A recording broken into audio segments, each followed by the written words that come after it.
Well, hello again and welcome to the VK6CS Fun with Amateur Radio channel. Now, back at the commercial Delta Loop, which is a travelling wave antenna, so called because it has a terminating resistor up at the top there. What about the jittering? There's a terminating resistor in that pot. I think it's a 25-metre mast, this one. And there's got lots of wires and insulators all over the place. So it's a delta loop. There's the apex of the loop, and it goes down on that side there, and it goes down on that side there. I think I've done this before actually, but there's one of the spreaders. There's two wires in parallel that go all the way up the top there, and they go down over there somewhere. I think there's another spreader over there.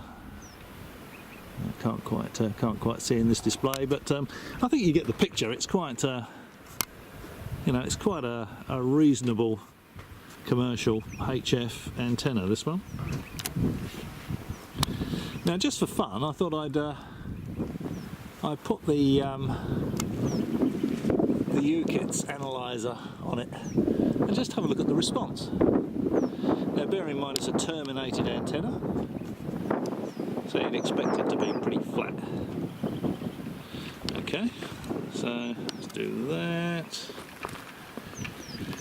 Around here is my UKIT's FG01. Now, I don't know if you can see that actually. Is that bright enough for you to see? At the moment it's on 1.8 megs, and you can see the SWR there down the bottom is 1.1 to 1. And the impedance is 50 ohms. Now I reckon that's pretty good. So we go up to the next one, the memory, which is 3605, 80 metres. Not quite as flat as you can see, but 1.2 to 1 and 47 ohms. So it's still very usable. There we go. Go up again to 7093, there you go, that's 40 metres.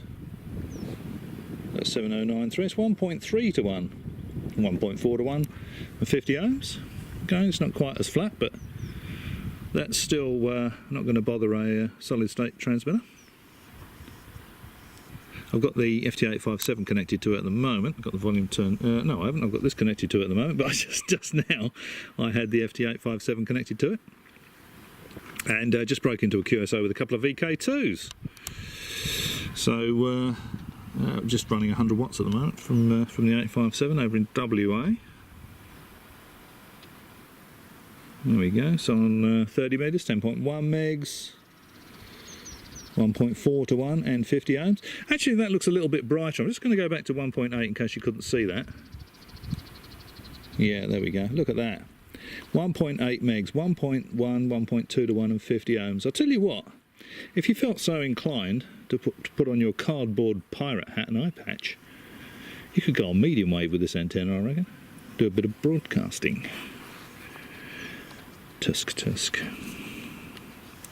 Right, so there we go, there's 40 metres. And 30 metres. 20 metres, 14.2. Ooh, actually, that's not as good as I thought it would be. That's 1.5 to 1 and 66, 67 ohms as it's blowing around in the wind. So that's not as good as I thought it would be. I didn't notice any SWR when had it on the. Because I was running on 40 metres just now with the FT857 on 20 metres rather. 21 megs. Ooh. Yeah, it doesn't like that very much, does it? 1.7 and 83 ohms. On 24 megs. 1.3 and 50. It's coming back down again. Might be some critter sitting on it somewhere. I'm sure when I did this before it looked flat all the way across. But that was a couple of years back. My memory could be failing me. 1.5 and 64. It's pretty flat. What was that on 28 megs? Yeah. So that's what, 28.5, so you probably find that would be okay for 10 metres.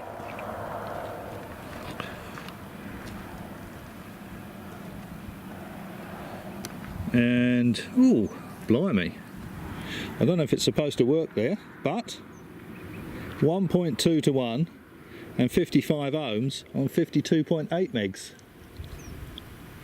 Well, that's really quite impressive. So, goes a little bit wobbly in the middle, but generally speaking, that is a pretty good broadband antenna. As I say, it's a fair old size. Unless you've got a pretty good paddock, you're not going to get it in your backyard. How's that spreader gone? Is that it? No, that's an insulator. Yeah, it's pretty bright out here, and I can't see the LCD screen very well. But I think you get the gist of it. There's pan sort of over there. See some of the insulators. There's insulators all in the guy wires, which tells you that the actual mast itself is not a radiating structure.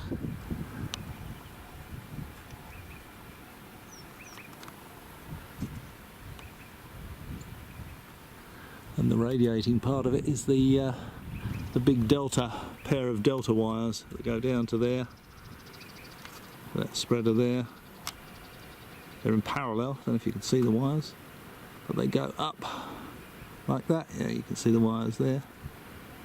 Down to the spreader, and then they come along here to the mast, where the feed point is at the bottom there. There's a balun there. Actually, I don't know what impedance that balun is, but it's probably 450 ohms, 600 ohms, something like that. And you've got exactly the same thing on the other side where it goes out. You can see those wires over there. Two parallel wires to another spreader over there.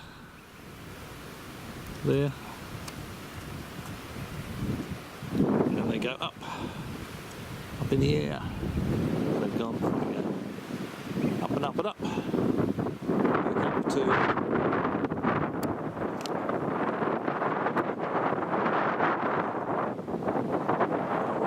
another spreader up there somewhere. Back up to the top of the tower. Anyway, that's the commercial HF communications antenna. I reckon that's not a bad. It's quite a decent antenna, and the response of it, as you can see, right across from sort of 1.8 to 52 megs, is reasonably flat.